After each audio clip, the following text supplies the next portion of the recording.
आप जो बात बोल रहे हैं मेरे को उस तरह की बात लग रही है जिस तरह की बात इस्लाम के मौलवी करते हैं। आपको लगे हम अपने ईगो सेटिस्फेक्शन के लिए बोल ले ऐसा बिल्कुल नहीं है। आप इस प्रकार का माहौल क्यों क्रिएट कर रहे हैं? संसार में ऐसा कौन सा मंदिर होगा हिंदुओं का जिसमें गैर हिंदू सदस्य हो? बौद्ध धर्म के त्रिपिटक में न्यूडिटी को प्रमोट किया गया है, महिलाओं को नीचे दिखाया गया। बुद्ध के कर्म और विष्णु के कर्म में धरती आसमान का फर्क है। बौद्ध गया में दरअसल चल क्या रहा है? इनके साथ जो 75-76 साल से जो अन्याय हो रहा था वो बंद होना चाहिए। क्या बौद्ध गया के बाद सोमनाथ बद्रीनाथ के ऊपर तो नहीं जाएंगे?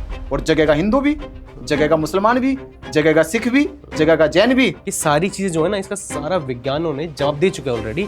लेकिन नहीं मैं को और हैं बाकायदा पूरी स्टडीज है इसके ऊपर, पूरी रिसर्च पेपर है। संसार की कौन सी मस्जिद है जिसमें गैर मुस्लिम सदस्य है? संसार का कौन सा चर्च है जिसमें गैर ईसाई सदस्य है? पर हम कह सकते हैं। तो मतलब आप ये वाली बात मान रहे हैं कि यहाँ त्रिपिटक के अंदर जो न्यूडिटी वाली बातें हैं वो की गई हैं? हाँ। हेलो दोस्तों, आप सभी लोगों का स्वागत है आज के इस खास पॉडकास्ट के अंदर। दोस्तों, हमारे देश के अंदर दो तरह की लड़ाइयाँ चल रही हैं। एक लड़ाई तो गोदी मीडिया सबको बता रही है, हिंदुइज्म वर्सेस इस्लाम।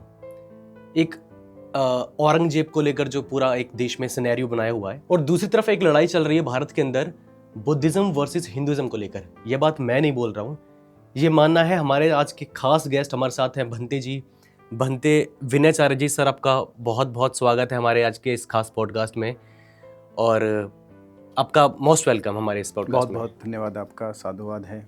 सर, मैंने ट्विटर पर कुछ वीडियोस वगैरह देखे थे, मैंने काफ़ी सोशल मीडिया पर मैंने वीडियोस वायरल होते हुए देखे, जहाँ पर आप कुछ बौद्ध गया के टेम्पल में, या फिर मैं विहार में कहूँ, वहाँ पर आप कुछ ब्राह्मण जो पुजारी थे, आप उनके साथ डिबेट कर रहे थे, और उस डिबेट का जो मेन कॉन्सेप्ट था वो आधा अधूरा ही मैं देख पाया पूरे वीडियोस में, मुझे पूरा कहीं एग्जैक्टली मिला नहीं।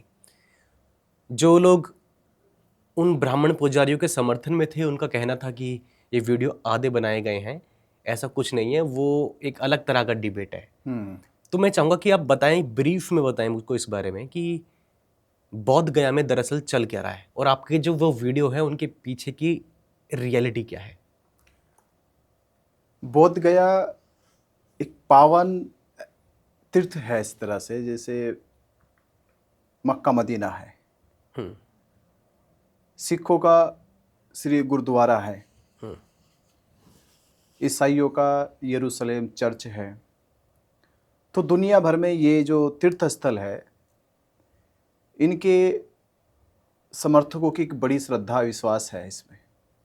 और जब ये लोग जाते हैं इन स्थलों पे तो बड़ी आदर सत्कार सम्मान से जाते हैं, एक भाव लेकर जाते हैं कि हम जाएंगे तो हमारा जो नबी है, खुदा है, अल्लाह है, ईश्वर है, हम उसके सामने समक्ष खड़े होकर प्रार्थना कर सकते हैं। तो जैसे मन से जाते हैं और जाने के बाद वहाँ पर जब पहुँचते हैं तो उनको उससे भी ज़्यादा पॉजिटिविटी आती है।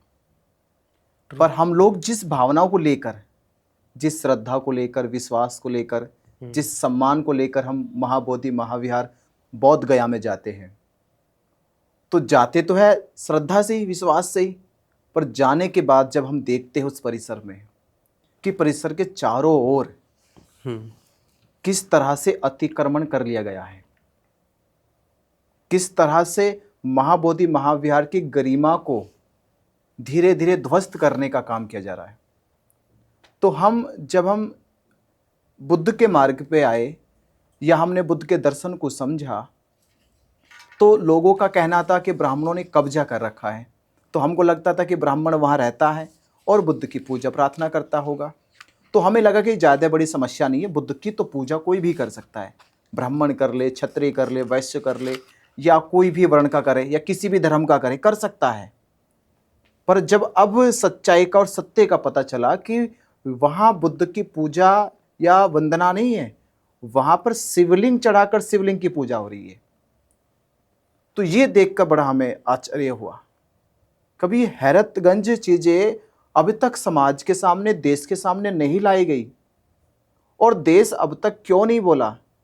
भारत और दुनिया के बौद्ध जाते हैं, उन्होंने ये सवाल क्यों नहीं उठाया कि महाबोधि महाविहार बुद्ध की प्रतिमा के सामने ही शिवलिंग रखा है, तो ये सवाल हमने पूछा उनसे। लेकिन आप जो अतिक्रमण वाली बात कर रहे हैं, लेकिन जो बौद्ध विहार है, जो बोध गया में, वहाँ पर कहा जाता है कि वहाँ तथागत बुद्ध को ज्ञान की प्राप्ति हुई।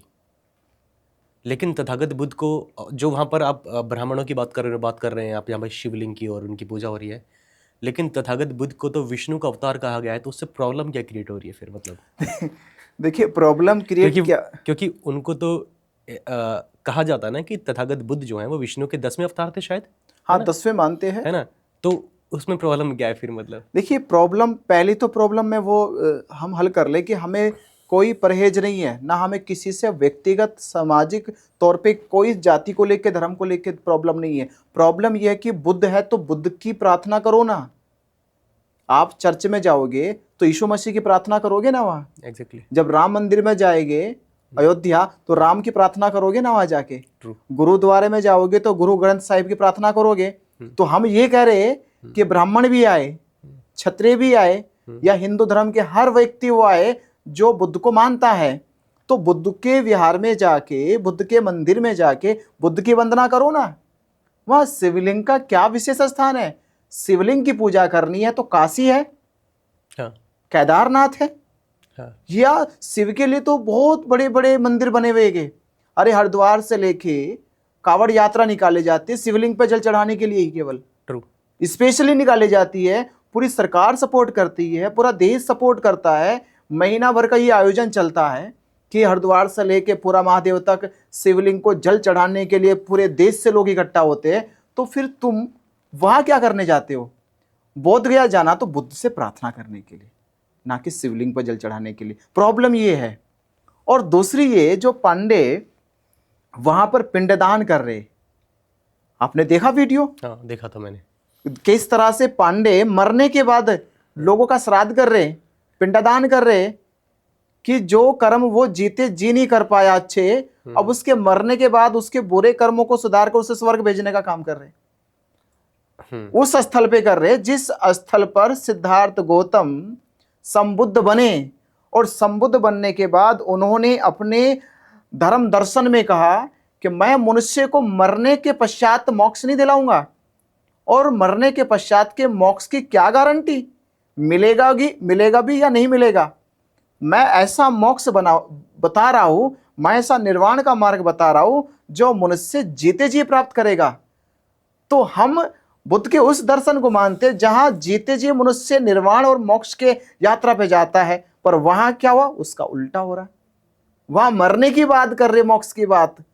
तो हम कह रहे अगर ब्राह्मण करना चाहते थे, मोक्ष दिलाना चाहते थे, तो बैठो ना वहां जाके, तो किसी जीवित मनुष्य को मोक्ष दिलाओ, किसी जीवित मनुष्य को निर्वाण का मार्ग दिखाओ। क्योंकि बुद्ध का दर्शन है तो बुद्ध के दर्शन के अनुसार चलना होगा, तो हमें कोई प्रॉब्लम नहीं है। और रही बात आपके सवाल, विष्णु के अवतार है। विष्णु के 10 अवतारों की चर्चा आमतौर पे शास्त्रों में और साहित्यों में और देश के प्रत्येक वर्ग में की जाती है। पर क्या अवतार का अर्थ होता है कि किसी चीज का अवतरण हो जाना, किसी चीज का अवतरण हो जाना? तो जब अवतरण होता है तो उसमें कुछ समानताएं होती है, कुछ समानताएं होगी। जैसे एक बच्चा अपने माँ बाप की कुछ ना कुछ गुणों के साथ, कुछ ना कुछ अनुवांशिक गुणों के साथ जुड़ा होगा। उसका मन, उसके विचार, उसकी काया, कहीं ना कहीं आप कह सकते हो कि हाँ, इसके बॉडी का जो स्ट्रक्चर है, सोचने की जो शक्ति है, बोलने की जो कला है, वो कहीं ना कहीं इसके माता पिता से मेल खाती है। उससे कह सकते अवतरण हुआ।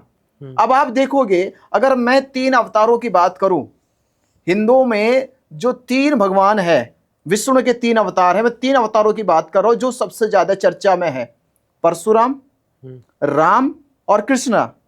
ये 3 विष्णु के वो अवतार है जिनका पूरे हिंदू धर्म में एक बड़े सम्मानजनक नाम लिया जाता है, सम्मानजनक। अब परशुराम के हाथ में क्या है? फरसा है, यानी हिंसा है। उसने स्वयं अपनी मां को भी मार दिया था। परशुराम के बारे में जिक्र होता है कि उसने धरती पर 22 बार क्षत्रियों का नरसंहार किया। उसने कसम खाई थी कि मैं इस धरती पे किसी एक क्षत्रिय को जिंदा नहीं रहने दूंगा। 22 बार नरसंहार करा। ये शास्त्र कह रहे, परशुराम की गाथा कह रही है। तो हिंसक हो गए। क्यों हिंसक हो गए? क्योंकि विष्णु के हाथ में चक्र है, सुदर्शन चक्र है। तो चक्र का अर्थ है कि क्रोध आने पे वो चलाया जाएगा, किसी की हिंसा हो सकती है, किसी को मारा जाएगा। तो वो काम किसने किया? परशुराम ने भी किया। तो माना जा सकता कि अवतार है, क्योंकि वो जैसे विष्णु है वैसे परशुराम है। हाँ, गुण तो मिल रहे, कुछ ना कुछ तो सिमिलरिटी तो है। exactly. उसके बाद राम आते हैं। अब राम के हाथ में भी धनुष है, बाण है, तलवार है।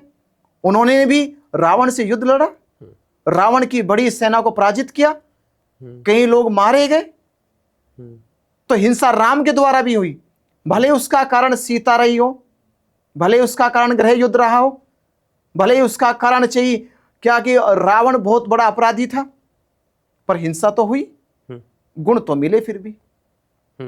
ये कैरेक्टर है राम का जो विष्णु से मिलता है, ये कैरेक्टर है परशुराम का जो विष्णु से मिलता है, और ये कैरेक्टर है कृष्णा का। कृष्ण ने महाभारत में किस तरह से युद्ध करा, अर्जुन से युद्ध करने की अपील भी करी, 5 पांडवों से अपील करी, कौरवों की सेना को धराशायी करवा दिया, कराया और सबने देखा। शिशुपाल की कैसी हत्या करी, कृष्ण के चक्र ने करी। तो कृष्ण का कैरेक्टर जो है विष्णु से मिलता है, राम का कैरेक्टर विष्णु से मिलता है, परशुराम का कैरेक्टर विष्णु से मिलता है। और तीनों में एक चीज देखिए, तीनों को कोई बौद्ध प्राप्त नहीं हुआ। परशुराम ने कौन सी साधना करी? कोई साधना नहीं करी, जैसे जन्म लिया वैसे वो अवतार हो गया। राम ने कोई साधना करी, जैसे जन्म लिया वैसे अवतार हो गया। कृष्ण ने कोई साधना करी, जैसे जन्म लिया वैसे अवतार हो गया। अब बात करते बुद्ध की, जिनको ये लोग अवतार कह रहे। और पहला बात तो ये, क्या बुद्ध के हाथों में कोई चक्र है, कोई बाण है, कोई तीर है, कोई फरसा है, कोई तलवार है? या बुद्ध ने अपने पूरे 80 साल के जीवन में कोई युद्ध लड़ा? नहीं, एक भी युद्ध उनके जीवन में नहीं है। किसी को भी किसी भी कारणवश किसी का वध किया उन्होंने? कभी किसी का वध नहीं किया। तो पहले तो कर्मों में भी, यानी कर्म, बुद्ध के कर्म और विष्णु के कर्म में धरती आसमान का फर्क है। तो किस आधार पे कहोगे आप कि बुद्ध विष्णु के अवतार है? और दूसरा, सिद्धार्थ 29 साल की आयु में घर से निकलते हैं। और बौद्धों में एक परंपरा है कि सिद्धार्थ गौतम से पूर्व 27 बुद्ध हुए।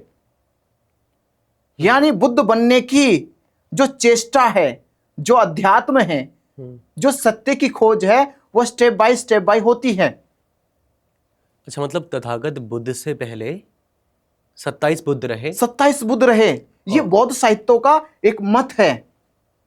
मतलब जैसे कि तथागत बुद्ध का जो एक्चुअल नाम कहा जाता है, उनको शायद शाक्य मुनि बुद्ध कहा जाता है। और शाक्य कुल में जन्म लिया, हाँ, इसलिए शाक्य मुनि कहा जाता है उनको। और जो बुद्ध वो व्यक्ति हो गए जिनको ज्ञान की प्राप्ति हो गई। ज्ञान की प्राप्ति, यानी अभी तो उनका दूसरा जीवन है। ग्रेट।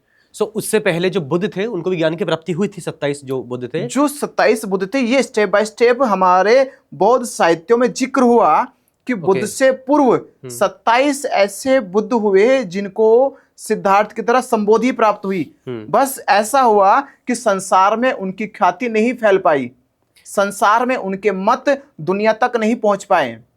क्या हमारे पास इसके सिर्फ साहित्य में लिखे हुए एविडेंस हैं, फिर हमारे पास कोई इनके आर्कियोलॉजिकल एविडेंसेस भी मिले? नहीं, मैं आर्कियोलॉजिकल एविडेंस नहीं हमारे पास है। हाँ। पर मैं ये कह रहा हूं, ऐसा मत, मैंने पहले बोला, मैंने मत की बात करी, मैंने सत्यता की बात तो नहीं कही। मैंने कहा कि बुद्धिज्म में ऐसा मत है कि बुद्ध से पूर्व भी 27 बुद्ध हैं। जिस प्रकार जैनिज्म में महावीर से पहले 23 तीर्थंकरों का जिक्र होता है, ये उनका एक मत है। तो हम कह रहे हैं बौद्ध साहित्यों में बुद्ध से पूर्व 27 बुद्धों का मत है। यानी स्टेप बाय स्टेप ये परंपरा आगे बढ़ी। उसी परंपरा का हिस्सा बने सिद्धार्थ गौतम। तो सिद्धार्थ गौतम जो है वो स्टेप बाय स्टेप के बुद्धत्व है। तो 29 साल की आयु में उन्होंने घर छोड़ दिया, इस संकल्प के साथ कि मैं बुद्ध बनूंगा। अगर वो अवतार होते तो ये घोषणा तो ना करते। अवतार होते तो खुद कहते जन्म लेने के बाद ही कि मैं विष्णु का अवतार हूं। वो कह रहे कि मैं बुद्ध बनूंगा। और बुद्ध बनने के लिए उन्होंने 1 दिन नहीं, 1 महीना नहीं, 6 महीना नहीं, 6 साल लगाए। 6 साल घर छोड़ने के बाद जंगलों में, वनों में, कुटियों में, विहारों में निवास करते रहे। और जिस जिस गुरु ने, अलार कलाम ने, राम उत्तक पुत्र ने, भृगु ऋषि ने, जाने ऐसे कितने ऋषियों के पास गए, उनके पास बैठ के चर्चा करी, दर्शन की बात करी, अध्यात्म की बात करी, अभ्यास की बात करी, किस तरह से साधना की उच्चतम कोटि तक पहुंचा जा सकता है। वो सारे अभ्यास प्रयास करने के बाद भी सिद्धार्थ को संतुष्टि नहीं मिली, और 6 साल के बाद उन्हें जब वो बोध गया की धरती पे पहुंचे, तब उन्होंने 428 ईसा पूर्व में ये घोषणा करी कि मैं बुद्धत्व हो गया। सो आप मतलब सिंपल भाषा में आपका कहने का मतलब है कि आप इस चीज़ से बिल्कुल डिनाई कर रहे हैं कि तथागत बुद्ध विष्णु के अवतार बिल्कुल नहीं थे? बिल्कुल नहीं है। और ये वैसे भी मतलब साइंटिफिकली ये काफ़ी बिल्कुल ऐसा कॉन्सेप्ट है कि इसके ऊपर हम श्योर भी नहीं है, आज तक ऐसी कोई स्टडी पब्लिश नहीं हुई है कि हाँ अवतारवाद जैसी कोई चीज़ एग्जिस्ट कभी करती मैं थी। हिंदुओं के पास भी अगर आप चलो, अवतार की अवधारणा वेद में तो नहीं है। नो, मैं हिंदू शास्त्री से आए, हिंदू शास्त्री भाई लोग देख भी रहे होंगे, चारों वेदों में, ऋग्वेद में अवतार धारणा नहीं है, यजुर्वेद में नहीं है, सामवेद में नहीं है, अर्थववेद में नहीं है। यानी जो हिंदू धर्म की जो सबसे प्रमुख ग्रंथ है वो वेद है, और वेद अवतार धारणा को नहीं मानते। पुराण चले जाओ, 18 पुराणों में अवतारों की अवधारणा हो तो अच्छा केवल विष्णु पुराण है, एक विष्णु पुराण है हिंदुओं के पास जो ये अवधारणा बता रहे हैं। यानी वेद जो है अवतारवाद की धारणा को धारणा ही नहीं, वो तो खुद करे स्वयंभू है हम, हमारे अतिरिक्त कोई और दर्शन नहीं है। वेद संपूर्ण दर्शना है, यानी वेद की संपूर्ण जो फिलॉसफी है वो कहते हैं इसके अतिरिक्त कुछ है ही नहीं है। तो वेद तो सर्वोपरि है, और वेद के अतिरिक्त कोई अवतार किसी का नहीं है। तो मैं वेद भी कह रहा हूं, पुराण भी कह रहा हूं, उपनिषद भी कह रहा हूं। पुराणों में केवल विष्णु एक पुराण है, विष्णु एक पुराण है। विष्णु पुराण में जिक्र होता है कि अवतार होते हैं या नहीं होते हैं, पर रामायण में भी अवतार का जिक्र नहीं, गीता में अवतार का जिक्र नहीं। विष्णु पुराण को निकाल दीजिए, हिंदू शास्त्रों के पास या साहित्यों में उनके ये अवधारणा नहीं कि अवतार होता है या नहीं होता है। ओके सर, ये बीटी एक्ट 1949 क्या है जिसको लेकर पूरा जो विवाद है वो चल रहा है, और ये प्रोटेस्ट जो है कब से चल रहा है? मतलब मैं तो पिछले शायद 1 महीने से देख रहा हूँ, लेकिन कुछ लोग बोल रहे हैं कि काफ़ी साल पुराना ये प्रोटेस्ट चल रहा है। और ये एग्जैक्टली बीटी एक्ट 1949 क्या है? और मैंने तो मेन स्ट्रीम मीडिया को देखा नहीं इसके बारे में बात करते हुए। सो ये क्या चीज़ है, थोड़ा सा एक्सप्लेन करिए। BTMC, इसका पूरा नाम BTMC, Buddhist temple management committee. Okay, ये 6 जुलाई 1949 को बिहार के राज्यपाल द्वारा बनाया गया, जिसका कोई प्रस्ताव असेंबली में नहीं आया, जिसका कोई प्रस्ताव पार्लियामेंट में नहीं आया, जिसका प्रस्ताव देश के सामने नहीं रखा गया। अच्छा, ये ऐसा एक्ट है, ये ऐसा एक्ट है जिस एक्ट को बनाते समय ना तो बौद्धों से पूछा गया, और ना ही मैं कहूंगा उस समय की प्रमुख हिंदू संस्थाओं से शायद पूछ लिया जाता, क्योंकि हिंदू दर्शन शुरू से 7वीं 8वीं सदी से, जब पूरी दुनिया में हिंदुइज्म का कोई नाम लेने वाला नहीं था, इवन यानी ब्राह्मणिज्म का कोई नाम लेने वाला नहीं था, जब वेद परंपरा का नाम लेने वाला कोई नहीं था, उस दौर में आदि शंकराचार्य ने ब्राह्मणों को एकजुट करने का बिगुल बचाया, और केरल से लेके कश्मीर तक की यात्रा निकाली उन्होंने। और उन्होंने खुले अपने प्रवचनों में कहा, खुले अपने दर्शन में कहा कि मेरी जो यात्रा है, ये यात्रा बौद्ध दर्शन के खिलाफ है। अच्छा, बौद्ध दर्शन के खिलाफ है, और पूरे देश के ब्राह्मणों को उन्होंने एकजुट कर लिया। और मैं ये कहूंगा, मैंने जैसे पढ़ा आदि शंकराचार्य के बारे में। अच्छा, इसका रेफरेंस है हमारे पास कुछ? हाँ, रेफरेंस है। आदि शंकराचार्यों की जो उनके वेदांत है, वेदांतों में जिक्र दिया उन्होंने कि आदि शंकराचार्य वो पहले सन्यासी है, वो पहले सन्यासी। आदि शंकराचार्य से पहले कोई ब्राह्मण सन्यासी नहीं होता था, सारे गृहस्थ होते थे। या तो वो ऋषि होते थे, या वो मुनि होते थे, या वो ब्राह्मण हो सकते थे, या वो क्या पुजारी हो सकते थे, या वो पुरोहित हो सकते थे, सन्यासी नहीं हो सकते थे। सन्यासी परंपरा जो है वो बुद्ध काल से शुरू हुई। सन्यासी परंपरा के 2 सबसे बड़े महान पुरुष रहे, जिसको मैं कहता हूं भारत के 2 वीर, बुद्ध और महावीर। ये 2 वीर है भारत के, जिन्होंने सन्यासी परंपरा को खड़ा किया। जिन्होंने ये बताया कि बुद्धत्व जो है, अध्यात्म जो है, उससे बड़ा जीवन में कोई सुख नहीं है, कोई आनंद नहीं है। तो ब्राह्मणों को ये बात तो समझ में कभी आई ही नहीं कि सुख क्या है, आनंद क्या है, अध्यात्म क्या है, धर्म क्या है। वो तो गृहस्थ जीवन में हमेशा खुश रहे, उसी में मस्त रहे। ये तो जब जब पूरे भारत में ब्राह्मणों का कोई नाम लेने वाला नहीं था, जब इनको कोई दान देने वाला नहीं था, जब इनको कोई पूजने वाला नहीं था, तब आदि शंकराचार्य ने पहला सन्यास लिया।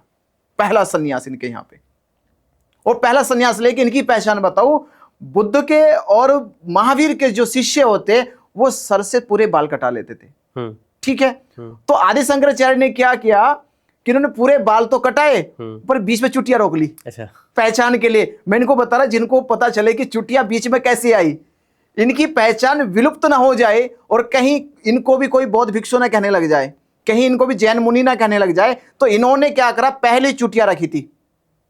ये चुटिया में गांठ लगा के चले फिर। यानी जो हम चीज़ देखते हैं कि जो बौद्ध भंते होते हैं वो अपने बालों को हटवाते हैं, वो भगवा कलर के वस्त्र पहनते हैं, तो वो बुद्धिज़्म का और जैनिज़्म का कॉन्सेप्ट है, राइट।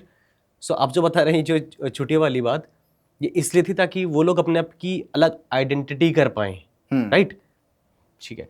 सो लेकिन मैं इस चीज़ को समझ नहीं पाया अभी आपने हम थोड़ा सा बीटी एक्ट 1949 का जो मेन मसला है जिसको लेकर बोध गया में प्रोटेस्ट हो रहा है, वो एक्चुअल में अभी लोगों की क्या डिमांड है, बौद्ध भंते लोगों की, बुद्धिस्ट लोगों की भारत की, उनकी डिमांड क्या है? क्योंकि इस चीज़ को नेगलेक्ट करना इतना आसान भी नहीं, क्योंकि हिंदू धर्म के जो मान्यता वाले लोग हैं वो इस बात को मानते हैं कि तथागत बुद्ध विष्णु के अवतार थे। भारत का सुप्रीम कोर्ट, हाई कोर्ट, आप पार्लियामेंट चले जाओ, हर जगह लोग इस बात को मानते हैं। और इवन जिन लोगों की आप बात कर रहे हैं, जनरल कैटेगरी के लोग, वो उन बड़े बड़े डिसीजन मेकिंग पावर पे बैठे हुए हैं जो आपको इस चीज़ की पावर देंगे कि भाई ये लोग बीटी एक्ट 1949 का क्या होगा। तो आप उनसे ही इस चीज़ की डिमांड कर रहे हो कि उनके लोग इस बीटी एक्ट 1949 से हट जाएं। So how it's possible? मतलब देखिए, पॉसिबल क्यों है, पहले इसके कुछ संवैधानिक हमें मानक पकड़ने होंगे।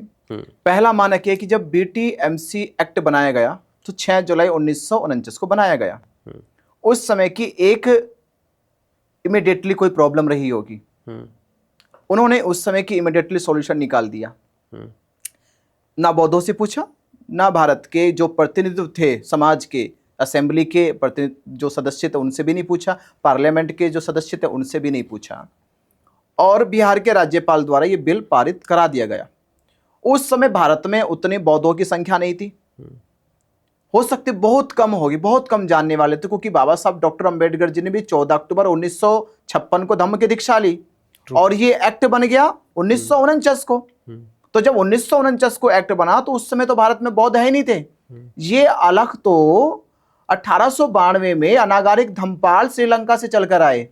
उन्होंने जब बोध गया की यात्रा करी तो यात्रा के समय वो पढ़ के आए थे कि चीनी यात्री जब नालंदा पढ़ने आए तो इत्सिंग का जिक्र हुआ, फाइयान का जिक्र हुआ, हैंसवांग का जिक्र हुआ। तो उनके जिक्र में, उनकी यात्रा में यह विवरण दिया गया कि हम लोग अपने रिसर्च के लिए जब नालंदा से बोध गया जाते थे तो वहां एक बहुत बड़ा महाविहार था, बहुत बड़ा महाविहार था, यूनिवर्सिटी के बारे में महाविहार था। महाविहार में हम लोग हर महीने वहां प्रार्थना वंदना करने जाते थे। ये जिक्र जो है फाइयान और हैंसवांग लिखते हैं।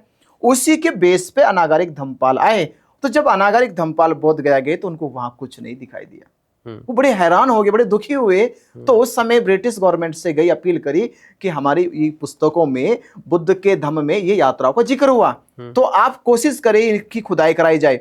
खुदाई कराई गई। खुदाई कराने के बाद पता चला कि वहां महाविहार, बुद्ध के महाविहार को मिट्टी में दबा रखा है। वो बाहर निकल के आया। फिर 4 फीट की, 4.5 फीट की तथागत बुद्ध की प्रतिमा थी जो आज भी है। वो प्रतिमा निकल के आई। ब्रिटिश गवर्नमेंट के उस समय के जॉर्ज कनिंगम ने कहा ये तो बात सत्य है, ये विहार तो बौद्धों का विहार है। और उस समय करीब ब्राह्मणों ने छोटे छोटे मंदिर बना रखे थे उसके आसपास बना रखे थे, जिनको महंत एक्ट भी एक्ट के अंदर रखा गया। खैर ये बातें सामने आगे दुनिया की, कि महाबोधि महाविहार है। फिर लड़ाई ये होती है कि अनागरिक धम्मपाल ने कहा कि ये अब विहार बौद्धों को सौंप देना चाहिए और ये जो अतिक्रमण हुआ इसको हटा देना चाहिए। तो ये बात पहुंच गई गांधी जी के पास। गांधी ने कहा कि हम इस समस्या का समाधान कर देंगे, पर हमें थोड़ा सा वक्त दे, क्योंकि अभी देश का जो सबसे ज्यादा तेज मुद्दा है वो देश की आजादी का है। तो अनागरिक धम्मपाल और जो उस समय के जो मजबूत और जो जागरूक बौद्ध थे वो बात को मान गए। ठीक है, अभी हमारा मामला बाद में सोल्व हो जाएगा, अभी मामला देश का है, देश की लड़ाई में हम साथ खड़े हैं। 15 अगस्त 1947 को देश आजाद हो गया हमारा। यह बात फिर उठाई गई। अब उस समय के तत्कालीन प्रधानमंत्री पंडित जवाहरलाल नेहरू के सामने बात गई, तो पंडित जवाहरलाल नेहरू ने बिहार के राज्यपाल से बात करी और कहा कि इस समस्या का सॉल्यूशन किया जाए। और जब समस्या का समाधान के लिए बैठे तो हिंदू लॉबी का प्रेशर आया पूरा। बौद्ध तो इतने नहीं थे, बौद्धों की तो कागजी कार्रवाई हो रही थी, कागजी कार्रवाई में ये लोग अपनी मांग रख रहे थे, पर फिजिकली तौर पे, सामूहिक तौर पे हिंदू प्रेशर बना रहा था। तो हिंदू को लेकर और बौद्धों को लेकर एक एक्ट बनाया गया 6 जुलाई 1949 को, जिसमें 4 हिंदू 4 बौद्ध और गया शहर का जो डीएम होगा वो इसका चेयरमैन रहेगा। अब आप मुझे बताएं, संसार में ऐसा कौन सा मंदिर होगा हिंदुओं का जिसमें गैर हिंदू सदस्य हो? मैं संसार की बात कर रहा, संसार में ऐसा कौन सा हिंदू मंदिर है जिसमें गैर हिंदू सदस्य है? संसार की कौन सी मस्जिद है जिसमें गैर मुस्लिम सदस्य है? संसार का कौन सा चर्च है जिसमें गैर ईसाई सदस्य है? पर हम कह सकते हैं कि बौद्धों के सबसे महान पवित्र, जहां सिद्धार्थ बुद्ध बने और जिस स्थल से बुद्धत्व की खोज हुई, बुद्धत्व का उदय हुआ और संसार में बुद्ध की वाणी गूंजी, वह स्थल बौद्धों के पास नहीं है। लड़ाई यह है कि जब बौद्धों का बौद्ध विहार है उसमें 4 सदस्य हिंदू क्यों बनाए गए? ये लड़ाई 1949 से शुरू हुई थी और आज 2025 यानी 76 साल हो गए। और 76 साल से देश आजादी के बाद संविधान का अनुच्छेद आर्टिकल 13 कह रहा है कि देश में संविधान लागू होने से पहले के जो कानून थे वो रद्द कर दिए जाएंगे, रद्द हो जाएंगे, राइट, रद्द हो जाएंगे और संविधान के अनुकूल या संविधान के प्रस्तावित जो कानून होंगे वो माने जाएंगे। पर यह कानून रद्द नहीं किया गया, अब तक संविधान की अवहेलना की गई। दूसरी बात, संविधान के अनुच्छेद 25 और 26 में हमें धार्मिक समानता की बात की गई, धार्मिक स्वतंत्रता की बात की गई, वो मिली नहीं हमें। तो 75 सालों से हमारे साथ तो अन्याय हो रहा है और संविधान की अनुच्छेदों का अवहेलना की जा रही है, उनकी बातों को नकारा जा रहा है। तो इस आधार पे हम सरकार से कह रहे हैं कि सरकार संविधान के कटघरे में है। अच्छा, अब मैंने सुना है कि आप डॉक्टर अंबेडकर जयंती है जिस दिन 14 अप्रैल को, आप एक पैदल मार्च कर रहे हैं दिल्ली से लेकर बिहार तक का, बोध गया तक का, यानी लगभग 1200 किलोमीटर का। क्यों? देखिए, भारत में जब बुद्ध धर्म का पुनः जागरण हुआ,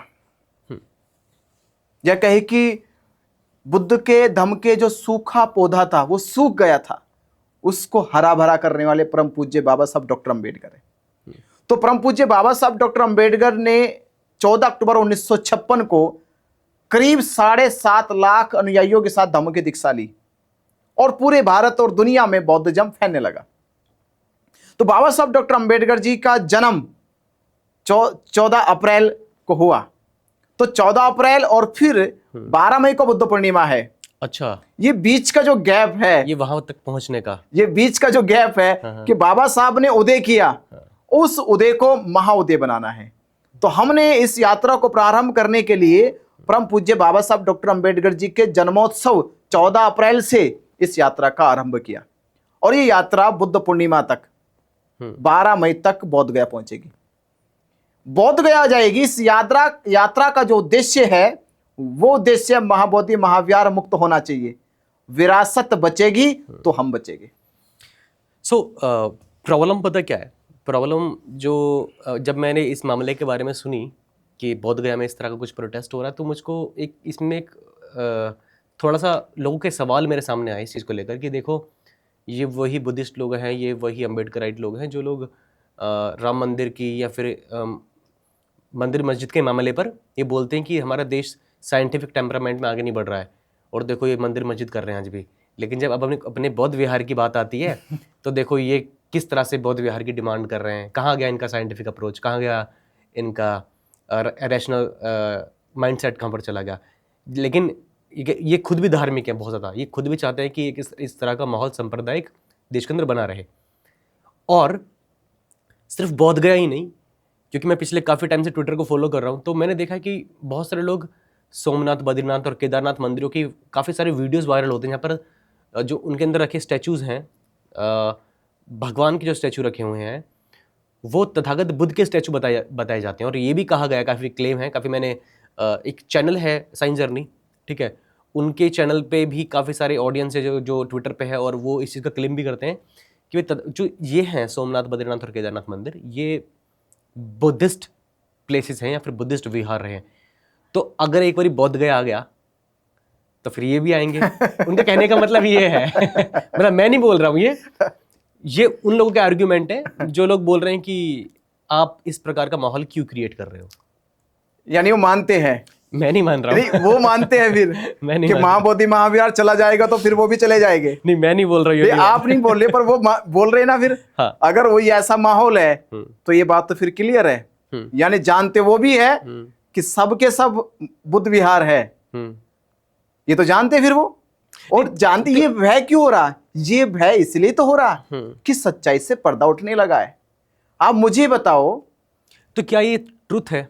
बिल्कुल ट्रुथ है। क्या एविडेंस? ये ट्रुथ इसलिए है कि चारों वेदों में मूर्ति का जिक्र नहीं है, और वेद चलो पुराने हैं। आप 1875 में दयानंद सरस्वती ने, जो ब्राह्मणों में सबसे श्रेष्ठ महाविद्वान है, महापंडित है, महाशास्त्री है, चारों वेदों के ज्ञाता है, उनसे बड़ा पंडित तो नहीं भी हुआ।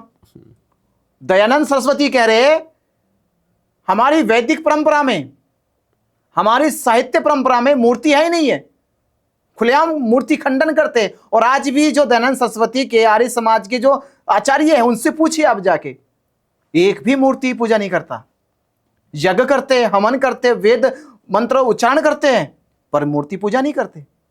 मूर्ति कॉन्सेप्ट आया कहां से? किसी हिंदू शास्त्र में मूर्ति का जिक्र नहीं है। मूर्ति कॉन्सेप्ट कहां से आया? राजा कनिष्क से आया। राजा कनिष्क ने दुनिया की पहली मूर्ति मथुरा में बनाई थी, बुद्ध की मूर्ति। जो पहली मूर्ति बनी, उस मूर्ति को राजा कनिष्क ने, जो अपनी राजधानी उन्होंने मथुरा को बनाया। मथुरा, इस शब्द कैसे मथुरा बना? क्योंकि यहां पर सैकड़ों की संख्या में यहां वरिष्ठ भिक्षु रहते थे। वरिष्ठ भिक्षु, जो भिक्षु का जीवन करीब करीब 30 साल 40 साल जी रहे थे, तो उनको महाथेरा कहा जाता था। महाथेरा, तो महाथेरा से मथेरा, मथेरा से मथुरा हो गया। सहूलियत के हिसाब से समय के साथ बदल गया, अभ्रंश हो गया उस शब्द का। महाथेरा से मथेरा, मथेरा से मथुरा हुआ। ये एविडेंस है मथुरा का।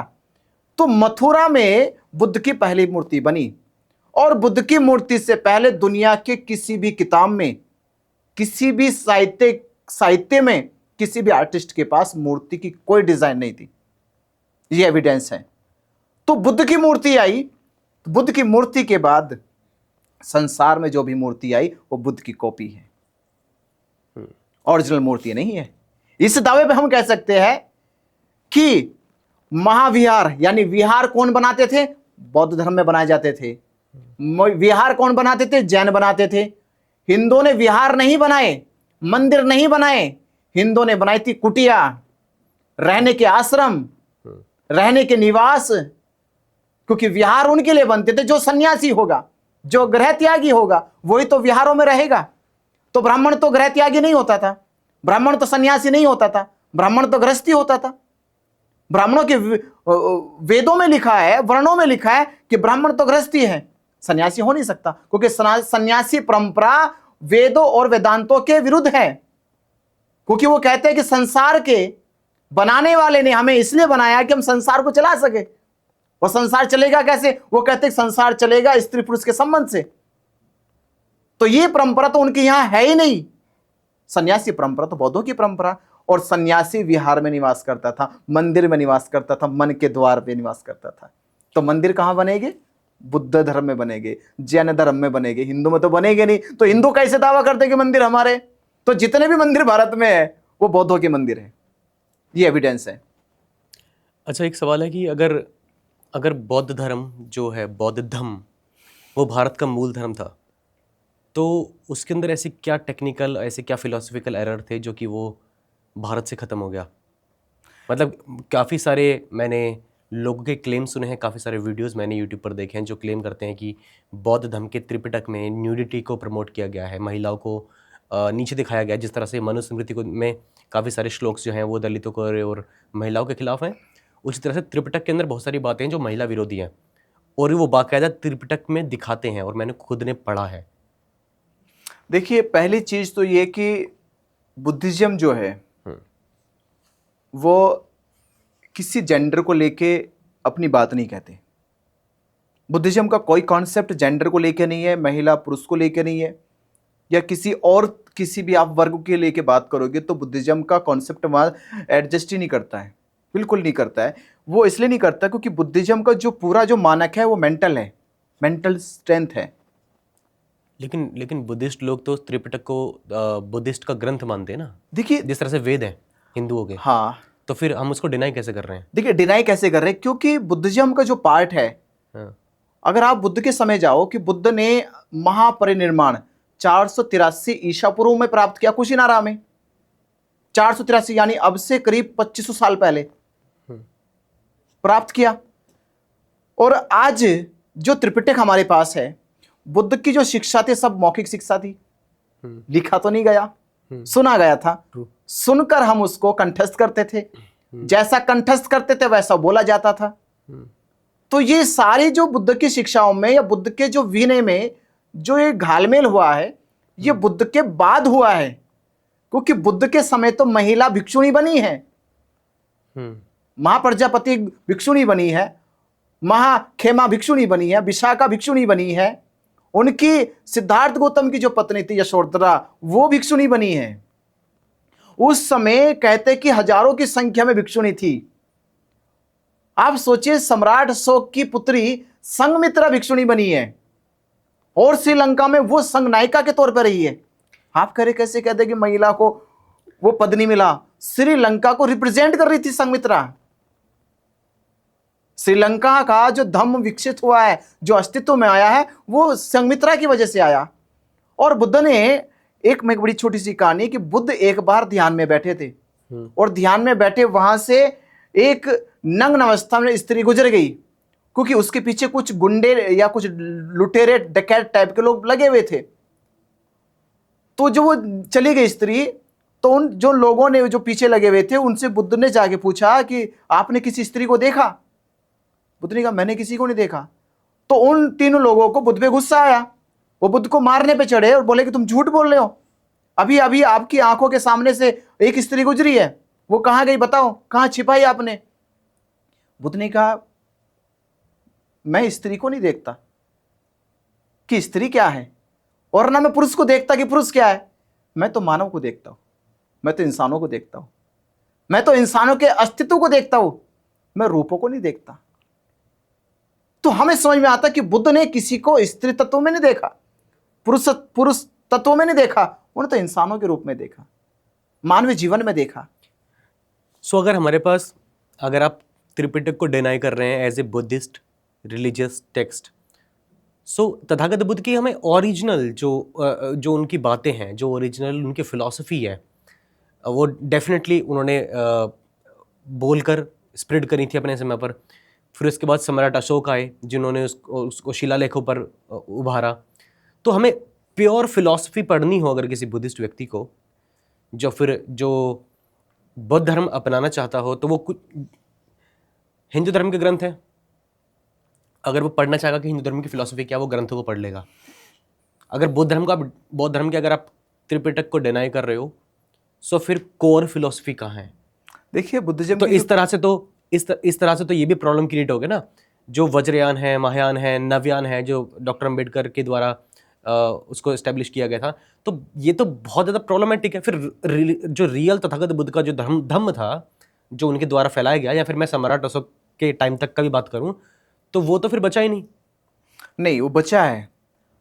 कहाँ से पढ़ेंगे? दरअसल बात यह है कि बुद्धिज्म जो है पढ़ने का धर्म नहीं है, पर हमारे जहन में, मन में उतारा गया कि पढ़ना धर्म है, जबकि बुद्ध का जो धर्म है वो प्रैक्टिस का धर्म है, पढ़ने का नहीं है कि पढ़ के आपने गीता पढ़ के आप शास्त्री हो जाओगे, कथाएं करने लग जाओगे, रामायण पढ़ के रामायण की कथा करोगे जाके। यहां पढ़ने के धर्म को धर्म नहीं माना जाता, यहां प्रैक्टिस को धर्म माना जाता है। और प्रैक्टिस में बुद्ध ने जब अपना पहला उपदेश सारनाथ में दिया तो उन्होंने 4 आर्य सत्य बताए। संसार में दुख है, दुख का कारण है, दुख के कारण का निवारण है, और उसका एक मार्ग है। यह प्रैक्टिस है। संसार देख ले अपनी ओर कि हां वो दुखी है, और दुख है तो जान ले कि इस दुख का कारण क्या है, इस दुख की निमित्ति क्या है, यह दुख का कारण कैसे उपादान करता है। ये जानोगे तो तुम्हें दुख का निवारण भी मिलेगा, उसका मार्ग भी मिलेगा। ये 4 आर्य सत्य बुद्ध के दर्शन के सबसे प्रमुख दर्शन की शिक्षाएं है। जब बुद्ध मार्ग पे जाते तो मार्ग पे बुद्ध ने कहा कि जब आप दुख को जान लोगे तो मैं उसका मार्ग बता रहा हूं, आर्य अष्टांगिक मार्ग। पढ़ने की जरूरत नहीं है। आर्य अष्टांगिक मार्ग सील, समाधि, प्रज्ञा। सील के 3 अंग है, सम्यक वाणी, सम्यक कर्म, सम्यक आजीविका। समाधि के 3 अंग है, सम्यक प्रयास, सम्यक स्मृति, सम्यक ध्यान। प्रज्ञा के 2 अंग है, सम्यक संकल्प, सम्यक दृष्टि। ये 8 अंगों का मार्ग बुद्ध ने जो संसार को बताया, ये तुम्हारे दुखों से मुक्ति का मार्ग है, ये बुद्ध का दर्शन है। और ये जब 4 और 8 12 अंग हो गए, वो 12 अंगों को समझाया बुद्ध ने प्रतीत समुत्पात में। ये संसार में अविद्या है, अविद्या संस्कार करती है, संस्कार से चित्त बनता है, चित्त से विज्ञान बनता है। वैसे बुद्ध ने 12 कड़ियों का संसार कर्म जाल बताया। तब 12 और 12 मिलकर 24 तिल्लियां हो गई, और 24 तिल्लियों का धम्म चक्र परिवर्तन सारनाथ में चला। नहीं, मैं आपकी बात समझ गया, आप जो कहना चाह रहे हैं मैं समझ रहा हूँ, लेकिन मेरा सवाल फिर भी वही है कि आपको ये बात कहीं से पता लगी होगी, ठीक है, आपने किसी के द्वारा सुना होगा, या फिर आपको किसी आपके सीनियर जो बहुत बिखो रहेंगे उन्होंने आपको बताया होगा। What is the exactly source की हम तथागत बुद्ध की रियल स्टडीज को पढ़ पाए? त्रिपिटक पढ़ेंगे तो फिर वही मिलावट वाली बात आ गई नहीं, ना? त्रिपिटक को पढ़ना होगा। अच्छा। पढ़ना त्रिपिटक को ही होगा। जिस प्रकार आप संसार में अच्छे और बुरे दोनों चीज देखते हो, अगर संसार में आपने बुरी चीज देखी तो क्या संसार को छोड़ दोगे? नहीं। बोले, घर में आप रहते हो, अगर घर में आपको एक दिन अच्छा व्यवहार ना मिला तो घर छोड़ दोगे आप? लेकिन सर नहीं छोड़ सकते ना, रहोगे। हाँ। आपकी उम्मीद होगी मुझे अच्छा भी मिलेगा इसी में। त्रिपिटक में जो मैं कह रहा हूं, त्रिपिटक में 3 ग्रंथ होते हैं, सुत्त पिटक, विनय पिटक, अभिधम्म पिटक। तो बुद्ध का जो सबसे पूर्ण विश्वसनीय जो उपदेश है वो अभिधम्म पिटक में है। धम्म पिटक में, अभिधम्म पिटक में, अभिधम्म पिटक में जो विश्वसनीय है, जो ये कह सकते हैं कि ये शिक्षा पूर्णता बुद्ध की प्योर शिक्षा है अभिधम्म पिटक में। तो मतलब आप ये वाली बात मान रहे हैं कि यहाँ त्रिपिटक के अंदर जो न्यूडिटी वाली बातें हैं वो की गई हैं? हाँ, वो क्यों की गई उसको बताओ। मैं बता रहा हूँ, हम उसको फिर जस्टिफाई क्यों कर रहे हैं? हाँ, मैं बता रहा हूँ ना वो क्यों की गई। ये सारा मामला हुआ अनुवाद पे। दरअसल अनुवाद पाली का जब अनुवाद हुआ, ये सब जब घालमेल हुआ। और मेरा सवाल है बुद्धिज्म में कि जो अनुवाद करने वाले हैं उनसे हम लड़ने वाले हैं। अच्छा। जिनसे हम लड़ रहे हैं ना लड़ाई, जिनके खिलाफ बुद्ध का दर्शन खड़ा हुआ, जिनके आडंबर पाखंड के खिलाफ बुद्ध का दर्शन खड़ा हुआ, हम उन्हीं का अनुवाद पढ़ते हैं। वो 3 नाम है, राहुल सांकृत्यायन, जगदीश कश्यप, बदंत आनंद कौशल्यान।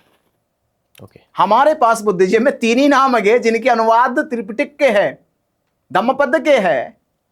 ये 3 अनुवाद है। तो अब आप सोचिए कैसे हम उनके अनुवादों को प्योर मान लें।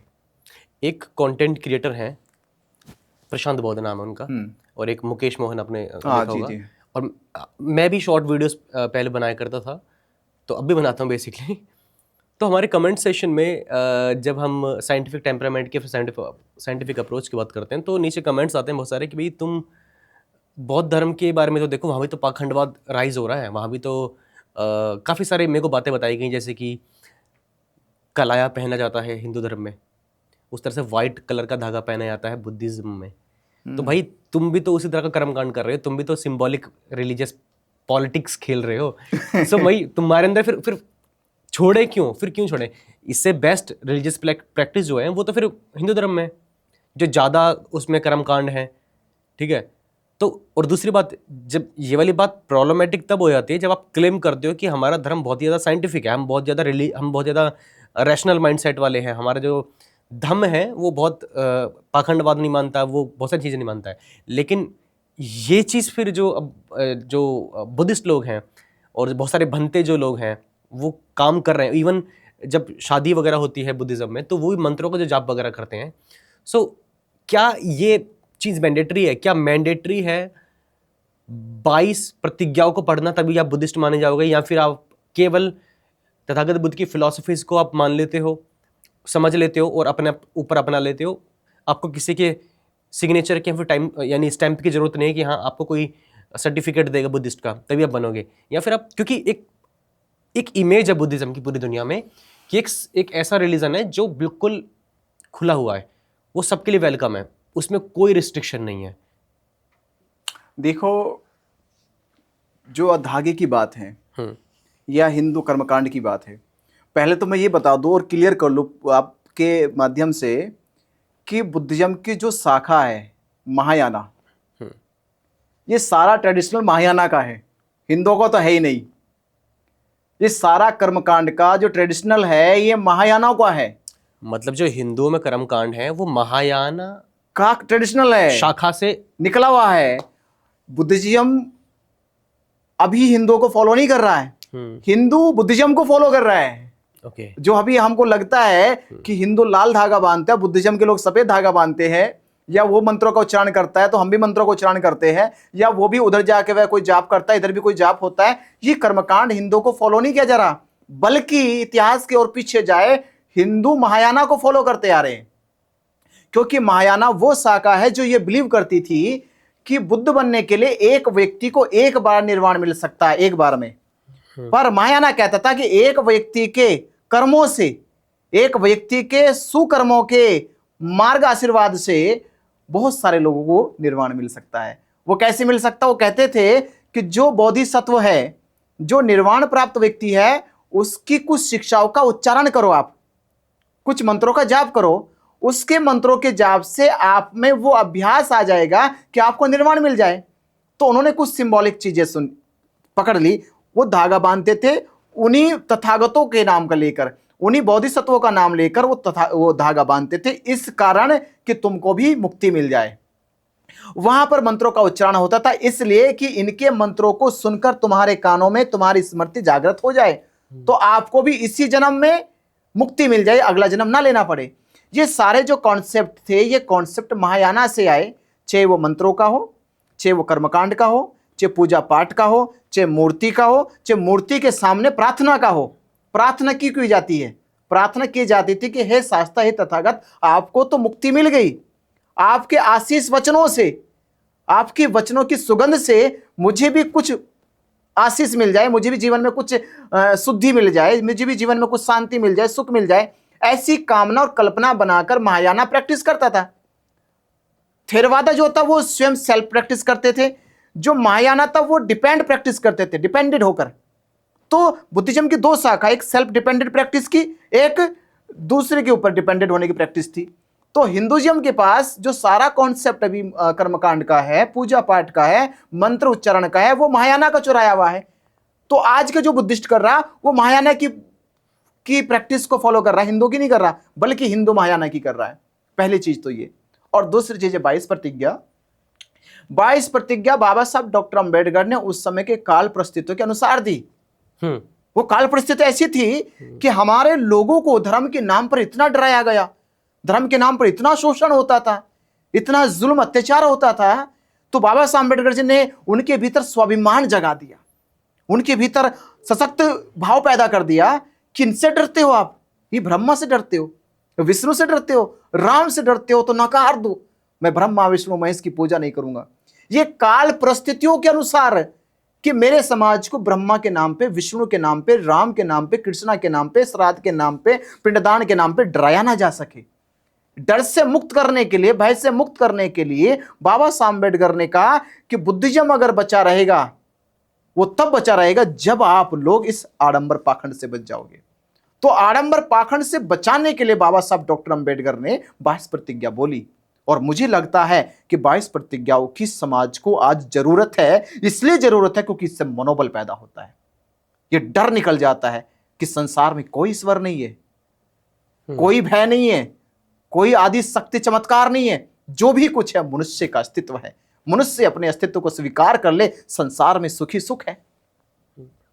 तो 22 प्रतिज्ञाएं हमारे जीवन के लिए बहुत महत्वपूर्ण है और खास तौर पे आज के समय बौद्ध धर्म को बचाने के लिए और बौद्ध धर्म के प्रचार प्रसार करने के लिए 22 प्रतिज्ञाओं का होना बहुत महत्वपूर्ण है।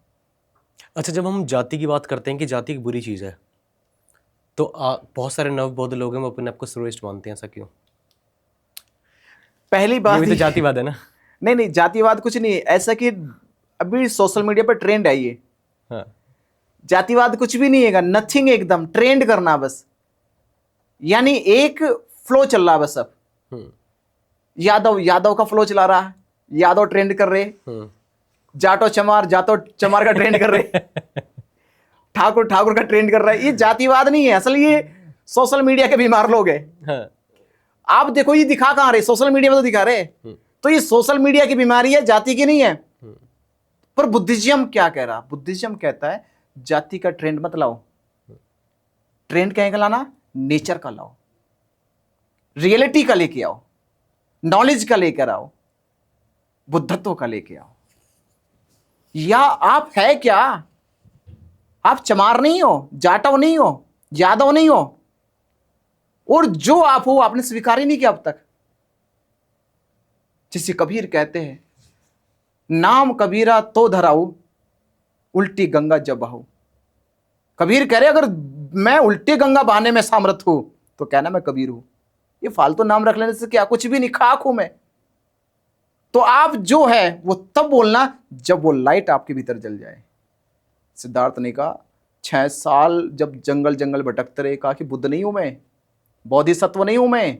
और जिस दिन बोध गए वो लाइट जल गई, वो बुद्धत्व का प्रकाश हो गया, कहा कि बुद्ध हूं मैं। तो मैं इनसे कहूंगा जो जाति का ट्रेंड चला रहे सोशल मीडिया पे, तो भाई ये मत चलाओ। जाति वो है जो कभी नहीं जाती, ये तुम्हें खा जाएगी, तुम्हारी काबिलियत को, तुम्हारे गुणों को, तुम्हारे संस्कार को, तुम्हारी संस्कृति को, तुम्हारी सभ्यता को। तो बचाना चाहते हो तो जाति को भगा दो। तो बुद्धिज्म में कोई जाति नहीं है, बुद्धिज्म में केवल शिक्षा है, संस्कार है, सभ्यता है। ये मेरे लिए भी काफ़ी परेशान करने वाली बात है कि जब अमेरिका, चाइना और जैसे बड़े बड़े डेवलप कंट्रीज डीप सीक बना रहे हैं, चैट जीपीटी बना रहे हैं, आर्टिफिशियल इंटेलिजेंस को बना रहे हैं, हमारे देश के अंदर एक अलग तरह का ट्रेंड चल रहा है औरंगजेब को लेकर और इस तरह की बोध गया के जैसे मामले लेकर। वो कंसर्न के पॉइंट से कह रहा हूँ, मैं ये नहीं कह रहा हूँ कि गलत है, सही है, मैं कंसर्न के पॉइंट से कह रहा हूँ। आपको नहीं लगता कि इसका केवल सिर्फ पॉलिटिकल फ़ायदा उठाया जा रहा है? क्योंकि बिहार के इलेक्शन है सर।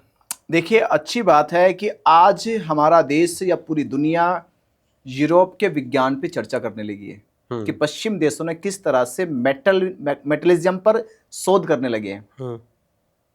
और माना भी गया, संसार ने स्वीकार कर लिया कि यूरोप कंट्रियों ने मेटलिज्म को लेकर जो शोध की है वो वाकई में हैरतगंज है एकदम। सोचने से भी परे हमारे, हम सोच भी नहीं सकते थे ऐसा भी हो सकता है। ऐसी इंटेलिजेंस एजेंसी आ जाएगी कि मनुष्य के सोचने से पहले वो आंसर दे देगी।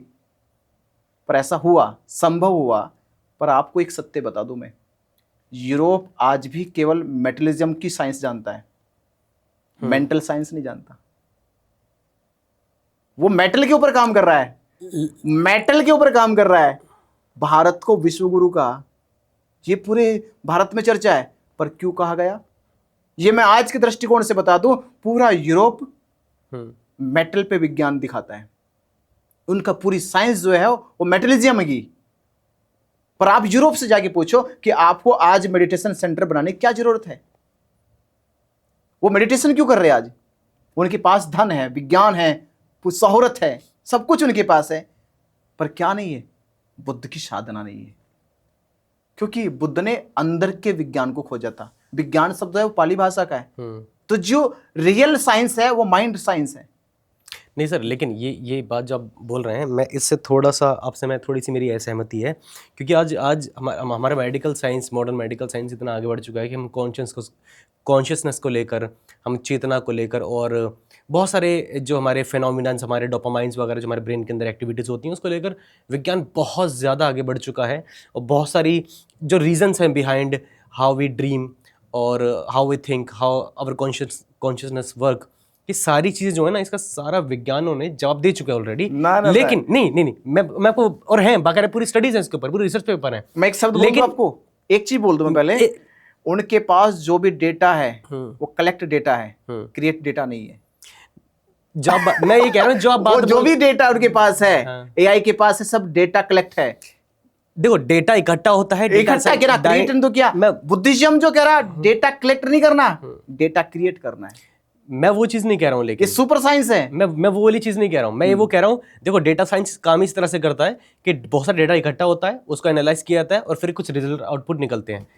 और जो मैं आपको बता रहा हूँ, इसके ऊपर एक नहीं सैकड़ों रिसर्च हुई है, बाकायदा बड़े बड़े यूनिवर्सिटीज़ के बड़े बड़े फिलोसफर्स ने करी है, बड़े बड़े साइंटिस्ट ने करी है, न्यूरोलॉजिस्ट ने करी है।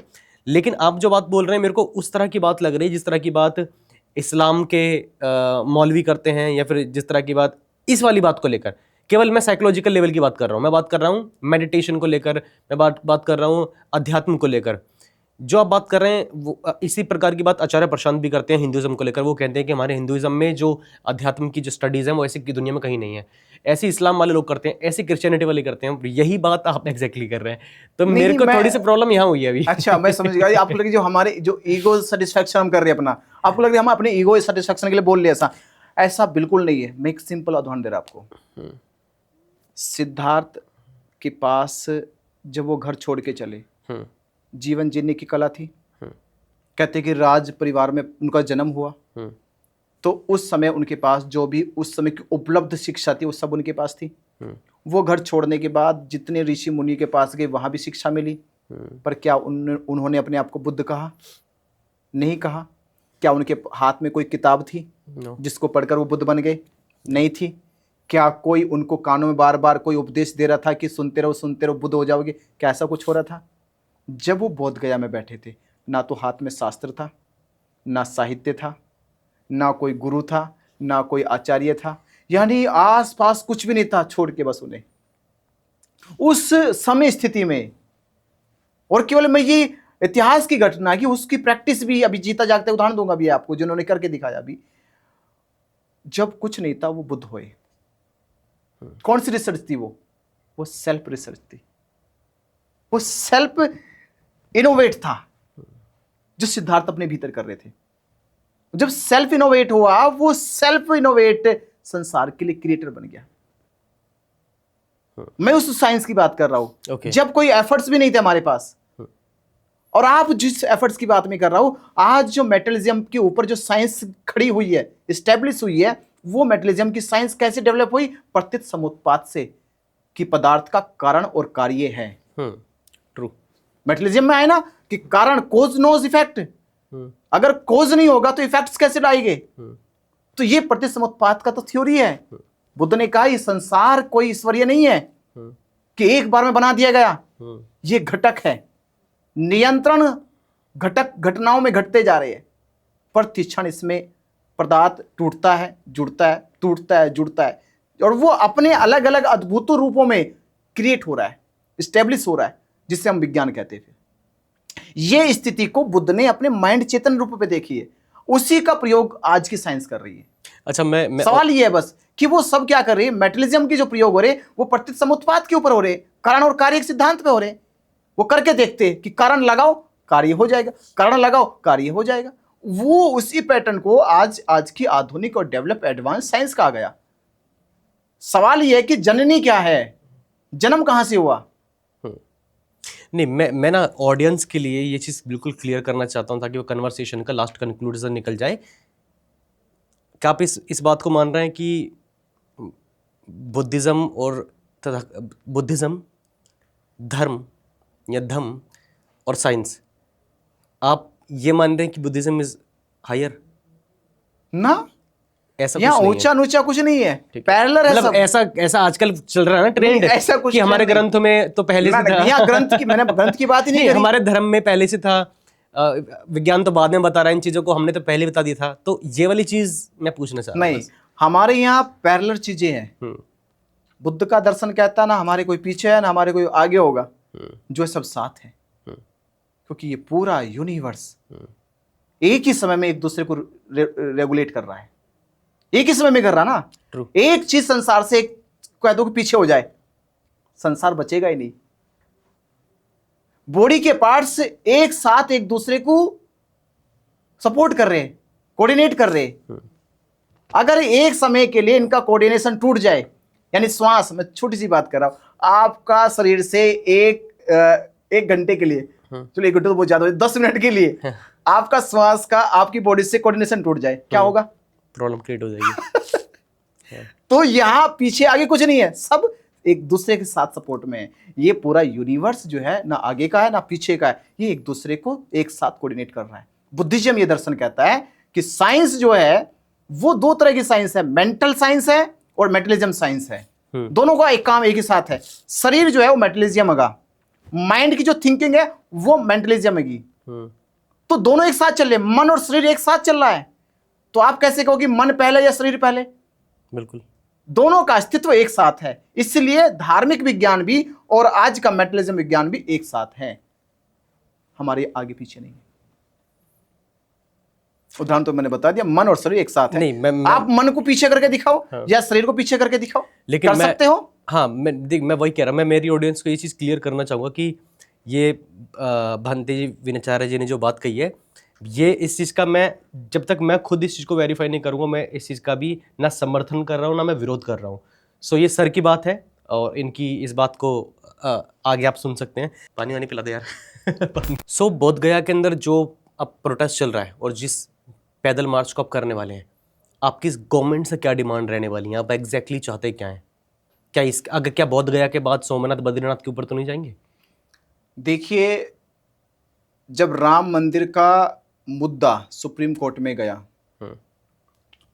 सुप्रीम कोर्ट ने कहा साक्ष्य कुछ कह रहे हैं, सबूत कुछ कह रहे हैं, वहां पर आर्कोलॉजिकल की जो रिसर्च हुई वो कुछ कह रही है, उनको सब एक तरफ रख दिया और सुप्रीम कोर्ट ने कहा देश की तरफ से बहुसंख्य हिंदुओं की एक जन भावना है, उनकी भावनाओं की कदर करते हुए, उनकी आस्था की कदर करते हुए राम मंदिर के पक्ष में हिंदुओं को फैसला दे दिया गया। सुप्रीम कोर्ट ने यह भी कहा साक्ष्य एक तरफ, आर्कोलॉजिकल की रिपोर्ट अलग एक तरफ, जितने सबूत पेश गए वो एक तरफ, और ये जो फैसला ये एक तरफ। हम उसी को रेफरेंस दे रहे, बस ये यात्रा मेरी उसी को रेफरेंस दे रही है। क्या हमारी भावना नहीं है? क्या हमारी श्रद्धा महाबोधि विहार की नहीं दिखाई दे रही? क्या जो हजारों की संख्या में बौद्ध भिक्षु जो अपना पूरा जीवन धर्म के प्रचार प्रसार में लगाते हैं, क्या उनका तुम्हें त्याग नहीं दिखाई दे रहा? हमारा सरकार से और सरकार के साथ बिहार गवर्नमेंट से यही अपील है कि बौद्धों की भावनाओं की कदर की जाए। इनके साथ जो 75-76 साल से जो अन्याय हो रहा था वो बंद होना चाहिए। तो 14 अप्रैल से हमारी यात्रा का यही आह्वान है कि महाबोधि महाविहार बौद्धों को मिलना चाहिए, जिसका रेफरेंस हमने सुप्रीम कोर्ट का दे रहे हैं, जिसका रेफरेंस हम ये कह के दे रहे हैं कि बौद्धों के पास सबसे पवित्र स्थल महाबोधि महाविहार है और बौद्धों के पास नहीं है। दुनिया में किसी धर्म के साथ ऐसा अन्याय नहीं हो रहा, वो अन्याय हमारे साथ क्यों?